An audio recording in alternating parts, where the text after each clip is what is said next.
Pasaremos ahora, como punto final de este congreso, a la realización de una mesa redonda con el tema modernización del proceso de cuentas. Cada panelista tendrá un periodo de 5 minutos para aportar sus ideas. Agradecemos respeten los tiempos. Nuestros panelistas son el magistrado Alberto Cigarruista Cortés, el doctor Antonio Arias Rodríguez, el licenciado Jonel de la Cruz, la licenciada Ileana Turner y el licenciado José Luis Vázquez.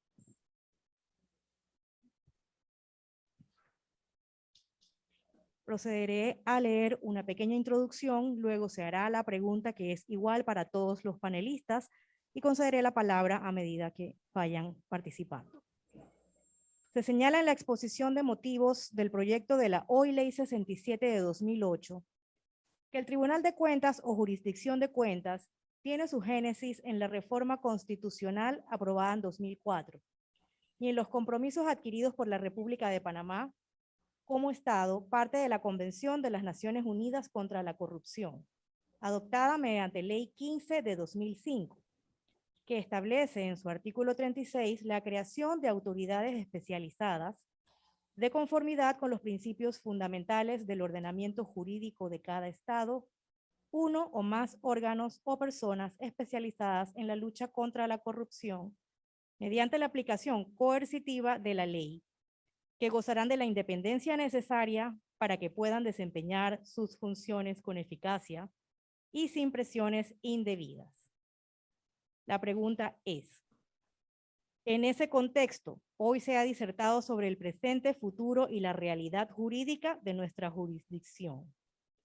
A 13 años del ejercicio de la jurisdicción de cuentas, ¿qué aportes podemos hacer en miras a robustecer la misión de combatir el flagelo de la corrupción?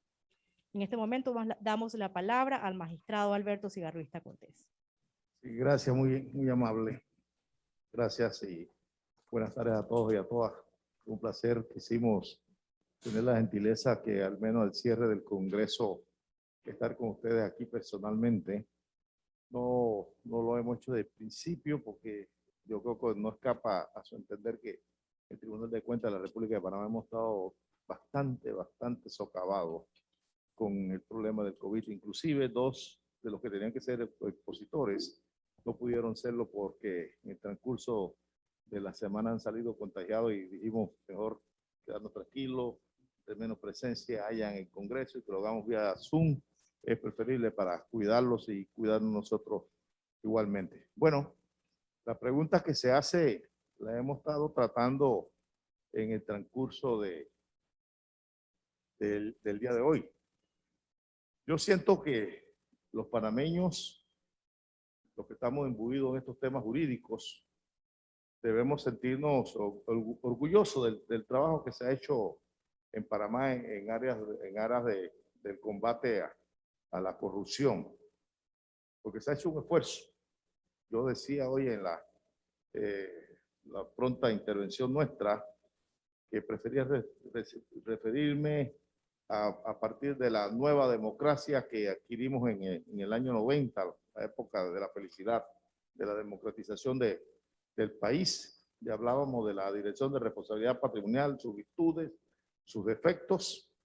Luego la Constitución del 2004, que consagra, regula la existencia como norma fundamental eleva a calidad de norma fundamental la existencia, el origen per se de la jurisdicción de cuentas. ¿Y qué nos queda hacia el futuro? Bueno, hemos venido desde hace 5 años haciendo un intento por tratar de mejorar la ley 67 del 14 de noviembre de 2008, que regula el procedimiento de la jurisdicción de cuentas. Debo confesar que a pesar de que el Tribunal de Cuentas lo hemos hecho con ahínco, con esmero, con patriotismo, porque conocemos perfectamente bien el daño que le hace la corrupción al país, a los cimientos de la República, debo confesar que no hemos podido hasta el momento lograr una reforma a la ley especial. Primero en el gobierno de Juan Carlos Varela, la presentamos al Ejecutivo buscando la iniciativa legislativa por parte del órgano ejecutivo. No fue posible. Una dirimencia entre el fiscal de cuentas de la época con el contralor de la época, el contralor de la época que dice que la Fiscalía de Cuentas no puede vincular, que tiene que atenerse taxativamente al audito. El fiscal de cuentas que reclamaba que él sí puede vincular una interpretación, porque la norma es antigua al respecto. Unos abogados dicen que no puede vincular, otros decimos que sí puede vincular. El Tribunal de Cuentas ha venido en ese sentido abriéndonos, entendiendo que la función de la Fiscalía de Cuentas es una función nacionalista de recuperar los dineros del Estado. Hemos estado permitiendo ese aspecto, pero sería bueno en algún momento determinado aclararlo jurídicamente y que enfáticamente se diga la Fiscalía de Cuentas sí puede vincular, para que no sea objeto de interpretación por parte de los que son nuestros colegas profesionales. De tal manera que tuvimos que parar el desarrollo del proyecto. En primer lugar, reitero, por la dirimencia, el presidente de la República nos mandó a decir que si el fiscal no se ponía de acuerdo con el contralor, él no iba a presentar el proyecto de ley al Parlamento Nacional, que si él lo llevaba al Parlamento Nacional, a través, por supuesto, del ministro de Ramos, tenía que ser por consenso de todas las partes involucradas en el tema.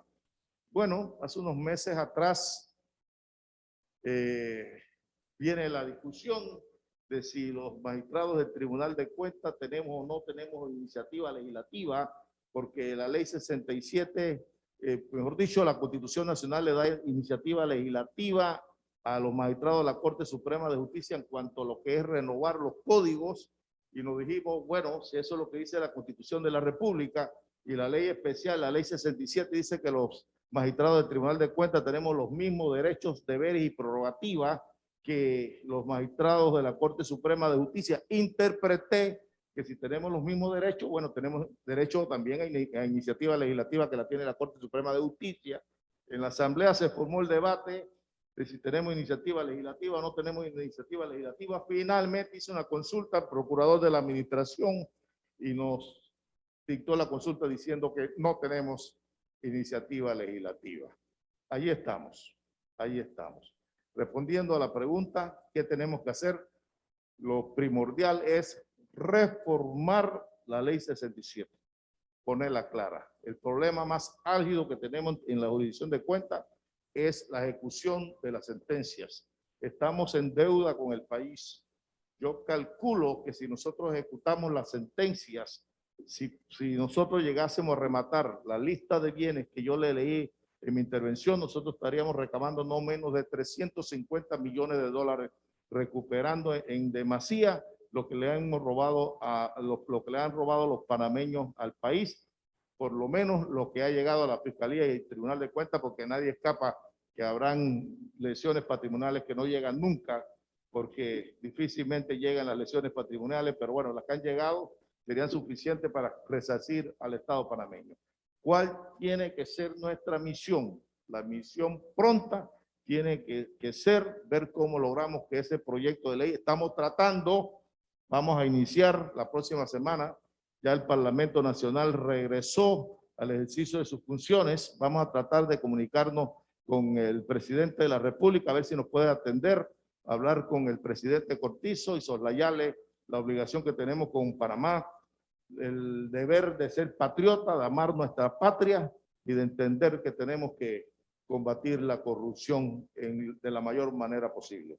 Entonces yo creo, contestando, que la meta número uno tiene que ser la reforma a la ley 67, y cuando tengamos la oportunidad en el país que se produzca un nuevo espacio para hacer reformas constitucionales, porque tarde que temprano va a llegar, ver cómo incluimos allí la facultad de la Fiscalía de Cuentas de actuar de oficio cuando tiene noticias crímenes de que en alguna parte de la vida republicana se está lesionando el erario público. Así contesto de esa manera.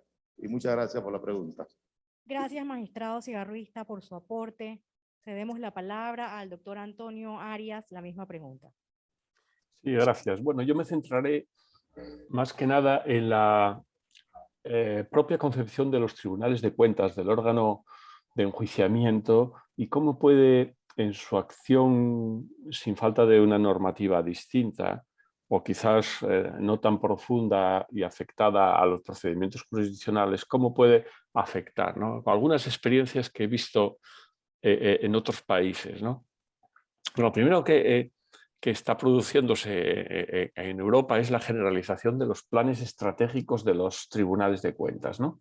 Estamos trabajando casi todos con determinación de grandes líneas de trabajo, Tribunal de Cuentas de España, el de Portugal, el propio Tribunal de Cuentas Europeo, hace ese tipo de planificación a largo plazo, ¿no?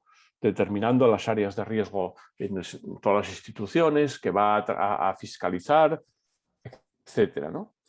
Luego hay otra cosa que están haciendo también en toda Europa, que es la evaluación externa por pares. Es decir, España y Portugal, aunque hay una gran diferencia de tamaño, no tanto como Panamá y Colombia, pero bueno, pues España es 4 veces Portugal, ¿no? Pero 3 veces quizás. Entonces, pero a pesar de todo, su Tribunal de Cuentas es un órgano muy experimentado y hacen una evaluación por pares. Es decir, yo evalúo Portugal, Portugal evalúa España, hacemos el Tribunal de Cuentas Europeo, que ya es de un tamaño enorme, pues hace una evaluación por pares con la GAO americana. Bueno, es decir, y de alguna manera eso estimula a que los propios tribunales cuiden más todos los procedimientos, tiene que estar en perfecto estado de revista, ¿no? Lo que están los contribuyentes respecto a los tribunales, pues también los tribunales respecto a la ciudadanía en esa parte, ¿no? Y luego 2 instrumentos me gustaría citar respecto a lo que dijo el magistrado cigarruista, ¿no? Efectivamente, la opinión pública es importante, pero quizás estamos cediendo parte del protagonismo a la opinión pública, ¿no? Y claro, es cierto que los canales de denuncia son una de las grandes incorporaciones de los últimos años al trabajo de los órganos de fiscalización y más los jurisdiccionales todavía, ¿no? Pero bueno, ahí es cierto que parece que en la vieja Europa también están involucrándolos no solo en la noticia criminis, sino en la determinación de los planes. Pongo 2 ejemplos, ¿no? Francia, copiando un poco este modelo participativo que empezó ahí en la ciudad hermana de Medellín, ¿no? Para elaborar los presupuestos, y que bueno, he mirado las últimas, en el año pasado, gracias a Internet, el presupuesto de Medellín tuvo una participación, si no recuerdo mal, de 150.000 votantes, por así decir, participantes para determinar las decisiones de inversión. Bueno, pues en el ámbito de la fiscalización y el control y el enjuiciamiento, pues Francia, por ejemplo, ha abierto consultas ciudadanas para determinar qué es lo que quieren hacer, qué sectores son los prioritarios, qué sectores entienden riesgo, ¿no? Es la participación ciudadana, como, bueno, hoy en día con Internet, pues estas cosas se pueden hacer muy bien, ¿no? Entonces puedes pulsar un poco el estado de la ciudadanía respecto a las cosas que se quieren planificar, ¿no? Otra cosa que está muy, para los órganos jurisdiccionales tiene más importancia, pero para los órganos que hacen auditoría, como las contralorías, en el caso de Panamá, pues las llaman las flash audit, ¿no? Las auditorías rápidas. Imagínense, nosotros queremos saber en este momento, sin esperar 1 año o 2, el número de fallecidos por el COVID, por ejemplo, en España, no voy a decir en Panamá, pero en España. Y claro, tenemos un debate en España de que hay un 50% más, parece ser. Bueno, pues esto el Tribunal de Cuentas, por ejemplo, puede hacerlo con su legitimidad y con la opinión pública que cree en sus informes, y sin hacer grandes procedimientos de contraste, sí puede hacer un informe, ¿no? O en asuntos muy concretos donde la ciudadanía quiere una respuesta rápida, pues están trabajando, van por ahí los tiros, ¿no? ¿Qué más cosas entiendo que para modernizar son imprescindibles? Bueno, pues es muy manido y muy habitual referirnos a todo lo que es la mejora del capital humano y del capital tecnológico. Pues efectivamente, el enriquecimiento que se está produciendo ahora gracias a las nuevas tecnologías, de la posibilidad de formación, este mismo seminario en el que estamos, ¿no? Que pueda llegar a los funcionarios de los órganos de control desde su casa, yo hablando desde España. Es decir, esto ha venido para quedarse, como solemos decir en España, y entonces esto ya va a permitir una formación mucho más especializada, mucho más amigable para las personas que ya no tienen que desplazarse. Yo lo veo con disgusto porque cuando estuve en Panamá, pues efectivamente estuve para hablar un par de horas, pero gracias a eso conocí buenos amigos, conocí un poco la ciudad, aprendí cosas nuevas, enseñé algo de ese tipo de contacto, pues efectivamente es muy importante, pero bueno, centrándome en las nuevas tecnologías y el capital humano, pues es una de las maneras en este momento, la presión que se puede ejercer de los tribunales de cuentas sobre la modernización de las cuentas de los que tienen que rendir cuentas al tribunal, pues con buena formación pues se puede conseguir. Y termino, también es muy habitual y muy manido referirnos a todo lo que tiene que ver con los big data o con las nuevas tecnologías aplicadas a través de algoritmos a las decisiones, pues como apuntábamos antes, es que cada vez son más habituales. En España la inspección de la agencia tributaria, todo lo que tiene que ver con la fiscalización de los contribuyentes y tal, se hace a través de Big Data. El algoritmo correspondiente selecciona de todos los dentistas estos 40 o estos 2.500, de todos los restaurantes este y este y este, porque de alguna manera cruzando datos, esa es una herramienta fundamental. Decíamos antes que el Tribunal de Cuentas en Brasil pues ya se está utilizando, ¿no?, para cruzar los datos de las licitaciones, porque hoy todo está ahí.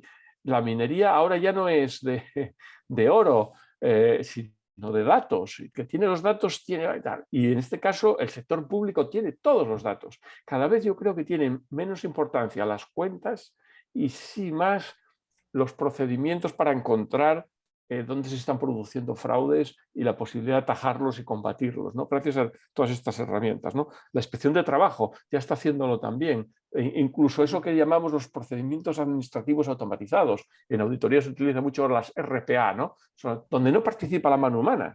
Sencillamente, pues el ejemplo clásico de una actuación administrativa automatizada es la obtención de un certificado de estar censado en un determinado ayuntamiento. Pues aquí va uno al ayuntamiento y dice, oiga, me llamo tal, fulano de tal, tengo este DNI, te calcan un botón y te sacan tu certificado de empadronamiento. No hay mano humana más que el que calcó el botón. Bueno, pues estos procedimientos administrativos automatizados que son tan habituales han venido también, va a ser la tendencia, y con esto termino, para el futuro, y cada vez van a ser más importantes. Como digo, la inspección de trabajo selecciona las empresas donde va a ir a inspeccionar, donde se va a presentar allí en la industria correspondiente con 2 policías y tal, para saber si tiene trabajadores sin asegurar o inmigrantes ilegales, etcétera. Todo eso pues lo determina no ya un sesudo señor con una intuición, vamos aquí, allí, no, un ordenador, un algoritmo, y bueno, eso es lo que nos viene encima, ¿no? Y va a ser nuestra herramienta del futuro. Nada más, dejo esto para debate y bueno, decir que estas son, en mi opinión, las líneas del trabajo del futuro. Gracias. Muchas gracias, doctor Arias, por su participación. Cedemos la palabra en este momento al licenciado Jonel de la Cruz. Misma pregunta. Sí, muchas gracias. En realidad yo veo la corrupción o los niveles de corrupción como auditor, ¿no? O sea, ¿cómo lo ve un auditor? Es la falta de control que ha existido en nuestro país. Tenemos más de 20 años de haber abandonado los controles a nivel de las instituciones públicas. Eso ha incrementado los niveles de corrupción e irregularidades, fraude y perjuicios económicos. Entonces, el Contralor ha aprobado las normas basadas en normas internacionales es el primer paso para poder retomar todo lo que es ese proceso de planificación que tenía que hacer la Contraloría y que ha abandonado en los últimos años. Entonces, no hay una auditoría hacia las instituciones públicas porque no hay planificación. Entonces, no hay análisis de riesgo. No hay todo ese proceso que un auditor tiene que hacer. Si nosotros retomamos eso, entonces va a bajar los niveles de corrupción. Pero ahora, ¿qué tenemos que hacer con lo que tenemos ya? Pues, porque ya los niveles están allá, ya los casos los tenemos, la Contraloría está hasta aquí en investigaciones, solicitudes que le han hecho. Ah, bueno, lo que tenemos que hacer es coordinar con los entes investigativos. Así como les dije en la mañana, o sea, nosotros coordinamos con el Ministerio Público cuando nos hacen una solicitud y no permitimos que se venza un término en los casos de ellos. Bueno, en la misma forma tenemos que coordinar con la Fiscalía de Cuentas. Cuando nosotros le mandamos un informe con reparos, ahí tiene que existir una coordinación entre la Fiscalía y la Contraloría para ayudar a que ese informe final del fiscal salga como lo estableció la Contraloría o se mejore. Y si tiene que hacer o solicitar una ampliación o una complementación, por favor, manejar los términos, manejar los tiempos para que la Contraloría les pueda dar respuesta oportuna. El problema que tenemos ahora es que no somos oportunos con la Fiscalía de Cuentas. Y entonces ahí es donde cae y vienen los problemas de que los casos entonces tienen que ustedes resolverlo, pero sin ampliación y complementación de la Contraloría, porque no somos oportunos. Entonces tenemos que lograr, como lo hemos logrado con el Ministerio Público, con ustedes, ser oportunos para poder entonces atacar todos estos casos que ya tenemos. Pero la forma de bajar esos niveles de corrupción es estableciendo controles, es haciendo las auditorías que a través de organismos internacionales nos recomiendan como preventivas. Esa prevención es la que va a bajar los niveles de corrupción.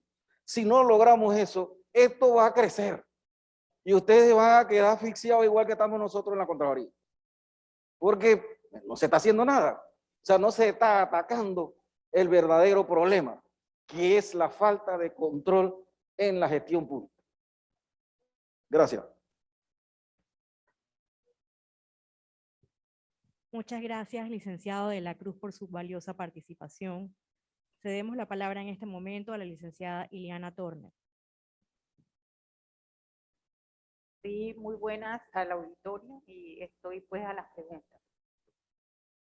En cuanto a la misma pregunta,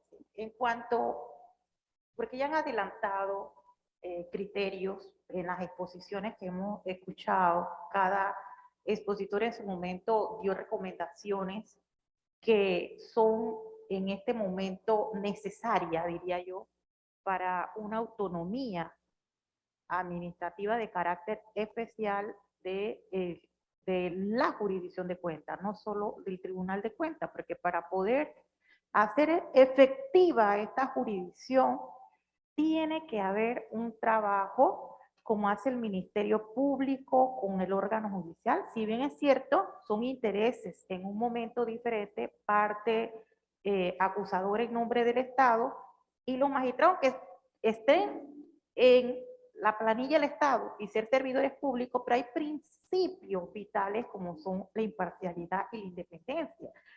De tal manera que eso no significa que se puedan seguir haciendo acuerdos, como señalaba hace un momento, manuales, operativos también como hace la Contraloría o de buenas prácticas, y sobre todo los magistrados.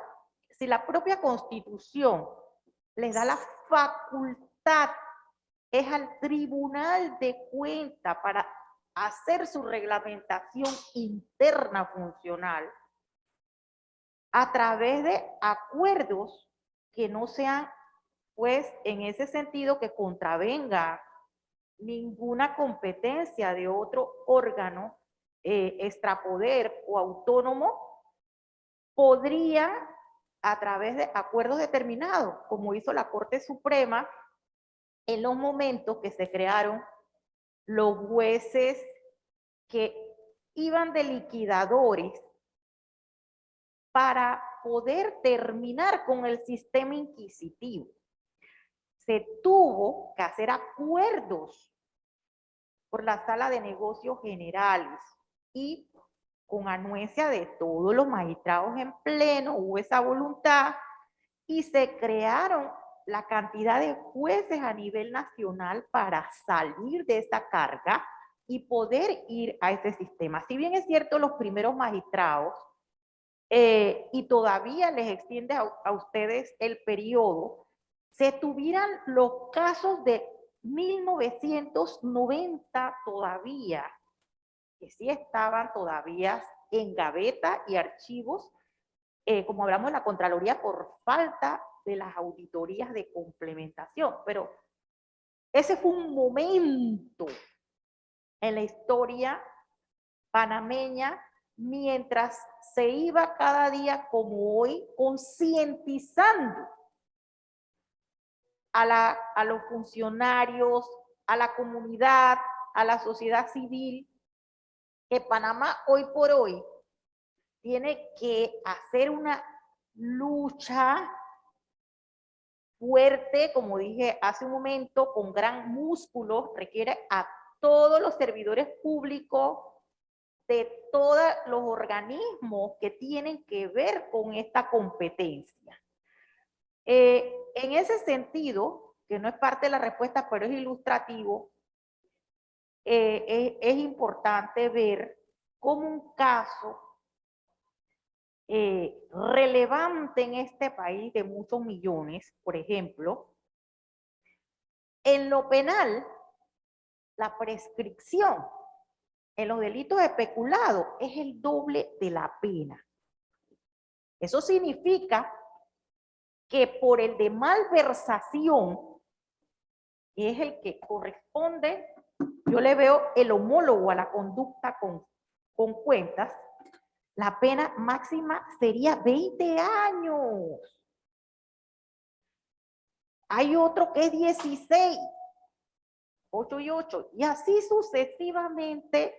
El ejemplo que en lo penal, en cuanto a la prescripción, porque la burla a mi concepto muy particular es cuando el servidor público se le prescribe y se queda con los bienes.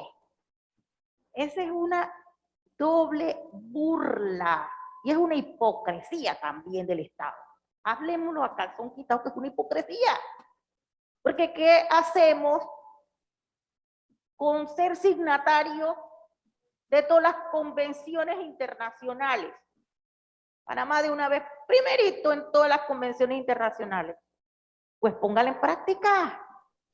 El Tribunal de Cuentas tiene de la mano no solo la ley y la Constitución, tiene las convenciones, artículo 4 de la Constitución Política, siempre y cuando no sean incompatibles con la naturaleza jurídica del proceso patrimonial, porque ahí yo sí, como ex magistrada y juez, soy en ese sentido que los magistrados y jueces se deben a la Constitución y la ley. Yo no fuerzo cuando la interpretación es clara, no toca pues al jugador.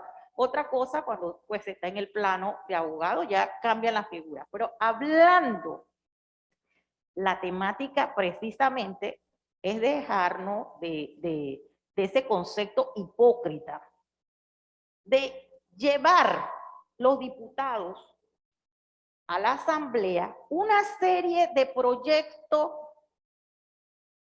que están con la transparencia y que no están con la corrupción. Ahí está el proyecto de ley del Ministerio de Seguridad con la presidencia en el sentido de que se cree la extinción de dominio.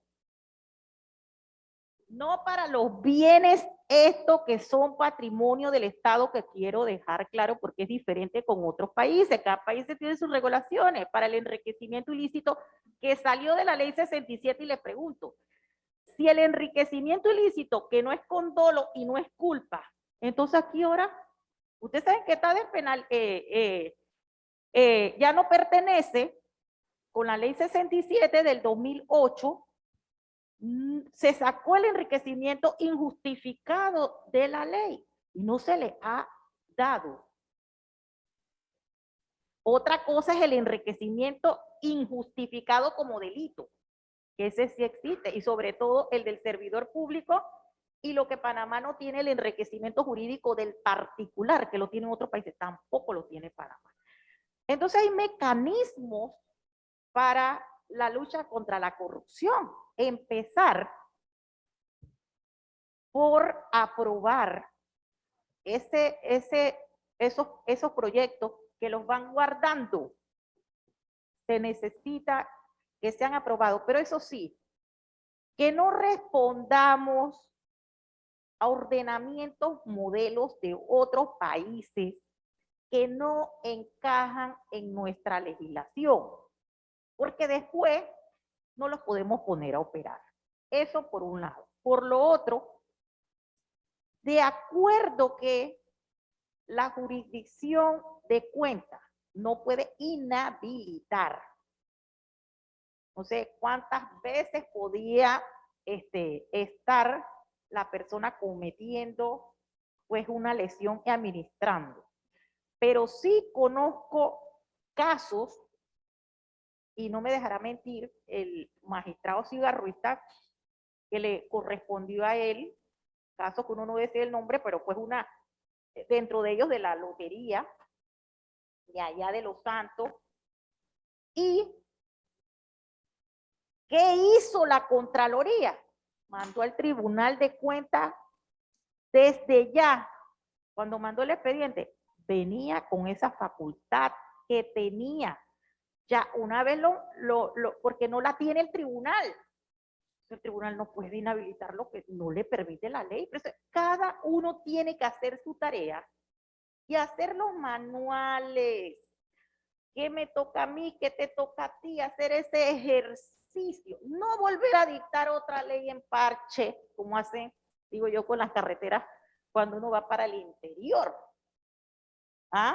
Hay que sentarse de verdad una codificación. Si no, mejor dejémoslo como lo tenemos, porque ya hay jurisprudencia del tribunal y ya hay jurisprudencia, bien o mal, de la sala tercera, donde le da al tribunal y a la fiscalía lo que le corresponde a cada uno, está direccionando. El tema sí que en las reformas, porque sí se necesita una reforma, al menos con lo que sea para cobrar y recuperar, eso es urgente, porque para que digan en la asamblea que lo que tienen es papel y como nos decían a veces, y presupuesto de esa menocora, cada día se va cobrando más que al principio, porque la gente ya tiene la mentalidad, tiene que capacitar la fiscalía, mucho más en el tema. Aquí pareciera un tema de moral, que no, es que la jurisdicción de cuentas le cobra a la persona y se le archivó, no pasó nada, pero entonces se tiene que conectar. Contraloría, usted es el que tiene esta facultad. Pídaselo al Tribunal de Cuentas cuando viene, el Tribunal de Cuentas, cuando viene de la Contraloría, inmediatamente el tribunal lo pasa para las medidas cautelares, ¿sí? Hacer reuniones de acuerdos voluntarios consensuados con la Fiscalía Anticorrupción. Porque me acuerdo una fiscal que cuando el tiempo creo que era del señor Ferrufino o alguno de estos casos sonados, que es público, no es que lo estoy trayendo aquí a la palestra, porque después pues han dictado decisiones, presunción de inocencia, lo que no nos toca aquí nosotros ver eso, pero es ver ejemplarizando el tema, como por el tema que son ustedes los primeros, hacen una auditoría, porque no tienen tiempo, preliminar, y le compulsan de una vez a lo penal. Como lo penal es más rápido ahora, con el sistema penal acusatorio, y tiene resabios de lo escrito, que hay que reformarlo, lo penal le pide a la Contraloría, también le puede pedir su ampliación, complementación. ¿Y qué pasa? Luego, lo que dictó la Contraloría ya, que aquellos absolvieron. No hay prejudicialidad, pero ya es un informe definitivo. contra las mismas partes, los mismos hechos. No es que se trata de diferentes partes, ni se trata tampoco de cuentas diferentes, de periodos diferentes en que manejó este funcionario, sino que un pedazo lo lleva a la Fiscalía Penal, otro le corresponde llevarlo acá.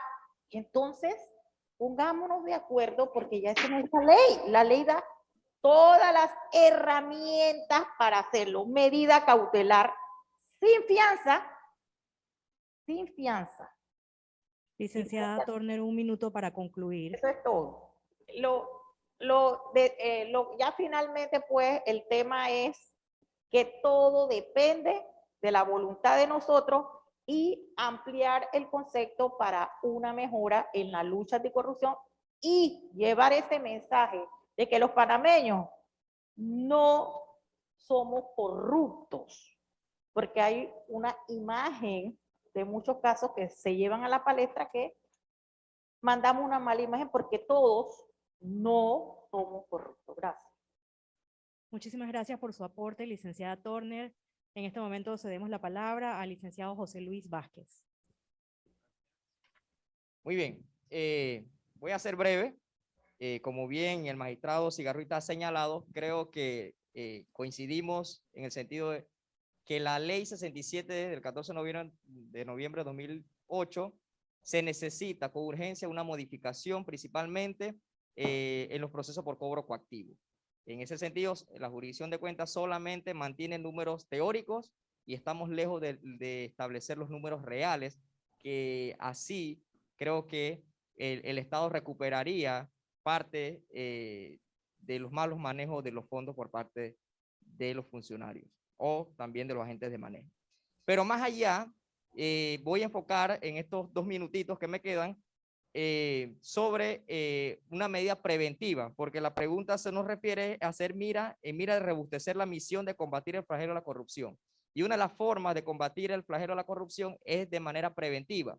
Muy bien, el Tribunal de Cuentas ha hecho los de diversas capacitaciones, pero lo voy a colocar de una manera de análisis para que se pueda de repente desarrollar, que ya inclusive la Contraloría lo ha realizado, que son principios utilizados por el Banco Interamericano de Desarrollo, el BID, que son las auditorías de desempeño.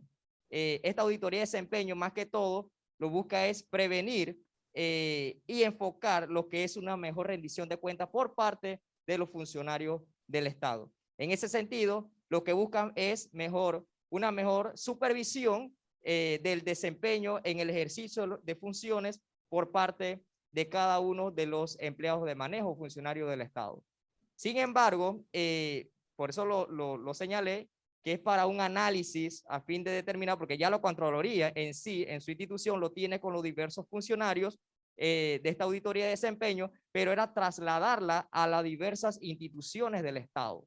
Eso conllevaría, y como bien el magistrado en varias exposiciones y capacitaciones ha señalado, que si cada uno de los funcionarios o el personal del Estado está consciente de administrar correctamente, el Tribunal de Cuentas desaparecería, pero literalmente él quedaría contento. Y creo que esa es la función del tribunal, no solamente en la capacitación, sino que la entidad fiscalizadora, en este caso la Contraloría, y más allá. Claro está, hay un estudio, y estos principios vienen desde el año 2015 aproximadamente, y el BID con su diversos personal han ido investigando las diversos países donde el motivo por la cual en algunos países no se ha implementado.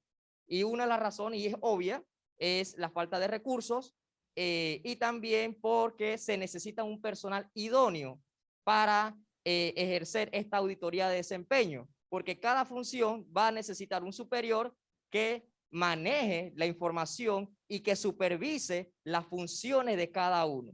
Es decir, entonces es una inversión de recursos, pero creo que es, y como lo señalé un principio, es para analizar, implementar no solamente la línea que muy bien ha tomado la Contraloría, la auditoría de desempeño dentro de sus funcionarios, sino también a nivel de todos los estamentos del Estado. Sin más que agregar, le doy las gracias y creo que Ese sería mi aporte en este sentido.